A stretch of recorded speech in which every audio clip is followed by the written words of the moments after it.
everyone! So, this is day 2 of my daily vlogs. It's really hard to actually come up with something to talk about every day. So, I woke up this morning trying to figure out what I could possibly talk about, and I couldn't think of anything. So, I decided to do a vlog that was mainly just a sort of mini get-to-know-me type of thing, and I've seen a couple of videos where people had done, like, tags, which is basically just a load of questions, and then they answer them, like, on it, and then at the end they're like, tag, or something, and then whoever watches the video can copy the questions and do their own, like, video response, and post the same questions. So, this is my version of that. I got these questions from, who did I get them from? Oh, like Juicy Star 07 and All That Glitters 21. They're sisters on YouTube, and I saw their videos, and then I took the video, or the video that Elle did. Yeah, I took the video that Elle did, and she posted all the questions, so I copied them from there. So I'm not claiming these are original questions. I just thought they were kind of funny questions, and thought it'd be a good thing to get started on. So I'm going to move this. Is this going to change anything? Let's see. Okay. Right. So if you see me squinting, it's because I don't have my glasses on. If I put my glasses on, then it makes everything, like, reflect off my eyes, and then you can't see me. And if I have my contacts in, then my eyes freak out, because my eyes just don't like England. Anyway, so here we go. Oh, also, if you keep hearing me, like, it sounds like I'm lisping, it's not because I'm lisping, it's because something's weird with the camera. Like, I really don't have any sort of speech impediment at all. It's just, the sound is sensitive with the camera, so every time I do any sort of, like, S's, it just sounds, like, amplified. So I hope I can figure that out. Maybe it was just the way I was talking yesterday. We'll figure it out. So, on to the questions. Number 1. How did you get your YouTube username? I got my username, it's smallfry0688, and I got that from, like, being in middle school and junior high. I think at one point in time, somebody called me Small Fang, and then someone thought it would be funny to call me Small Fry. I can't remember who, and I can't remember why, but I was really, really tiny when I was younger. I mean, I'm not huge now, but when I was younger, I was, like, stick thin. So people just started calling me Small Fry and that kind of stuff. And so, yeah, that's my username, and that's why I picked it. Nothing really spectacular and on the spot in 2006 when I first created this account. Mainly just so I could leave comments. It was just so, you know, it was just, what was I going to say? I completely forgot.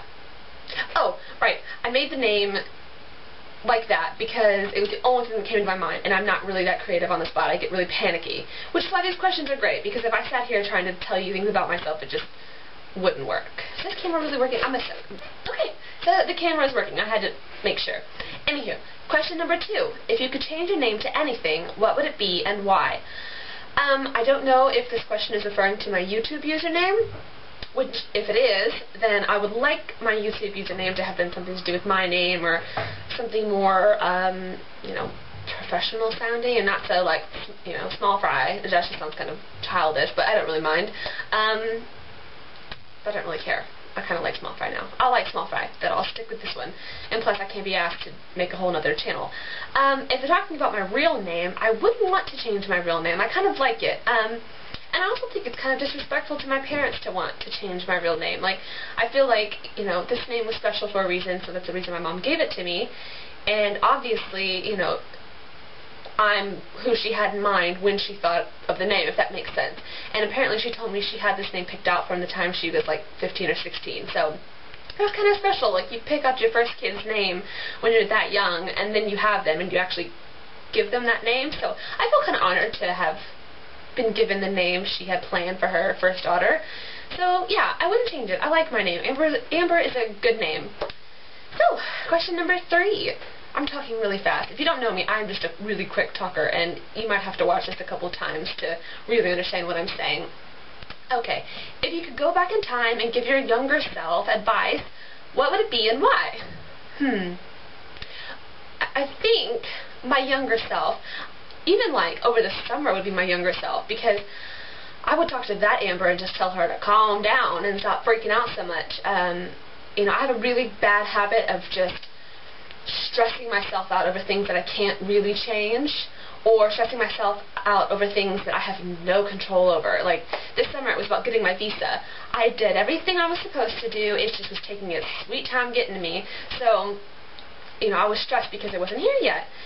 So I guess I would just tell myself to calm down and just appreciate things that I have in the moment, and not worry so much about things that I'm trying to get. Because if you like look so far ahead and try to figure out like how things are going to work in the future, then you like pass up the things that you're doing now. And I don't want to pass up what I'm doing now. I'm having a really great time, so I think I'm trying really, really hard to figure out.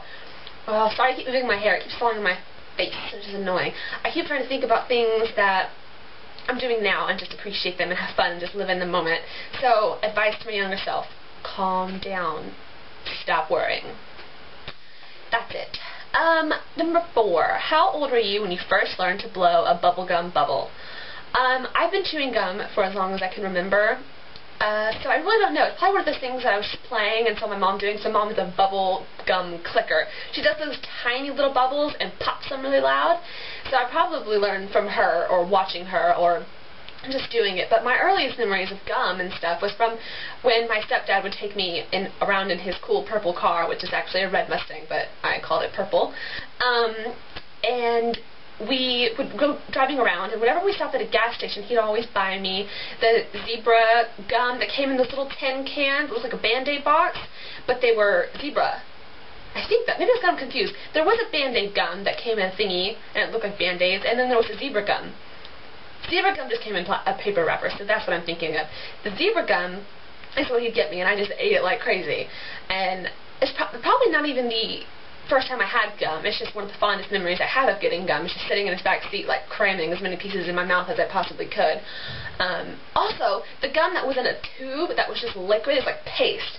And I don't even remember what it tastes like, apple or something, but you like squeezed it into your mouth, and then it was just like tasty. I don't know. Yeah, so that was probably when I learned to blow a bubble. It was then. What did you want to be when you were little? This is question number 5. When I was little, I went through a whole, like, bunch of things that I wanted to be. First, I think my mom said I wanted to be a tattoo artist. I have no idea why. I was not artistic in the slightest bit, but I think I thought it'd be cool and have fun, so I thought, I'll be a tattoo artist. I can't remember if it was me or my sister, but one of us, maybe both, wanted to work in McDonald's because we wanted free toys. Makes sense. I mean, free toys and probably a discount on food, so it sounds great. And then it went to a vet. I wanted to be a veterinarian from the time I was like in middle school until my first year of college, maybe? High school. First year of I said it again. First year of high school, I wanted to be a veterinarian. And then, I think because of my mom does labor and delivery, and I really love babies, so then I got it into my mind that I love babies, I love science, I'll be a neonatologist. That sounds really amazing. I'll do that. So that was my goal all through high school, was to be a neonatologist. Like anything that happened that was like, oh, you know, what do you want to be when you grow up? Neonatologist. Even like my senior slideshow video, it was like a baby picture of me, and when I grow up, I'm going to be a neonatologist. But that was my senior year, and then by the next year, so my spring semester of my freshman year of college, what did I do? Oh, couldn't really make up my mind, because music was a big part of my life, and I really wanted to do medicine, but I couldn't figure it out. So I sort of dabbled in both, and then I decided, okay, I can't live the rest of my life without doing music every single day, and I can interact with children and babies in music, so I'll do that, and it's probably a happier outcome with music and babies than there is with like medicine and babies. So I switched, and now I'm doing music education, and I'm hoping that I'm almost done. So we'll see.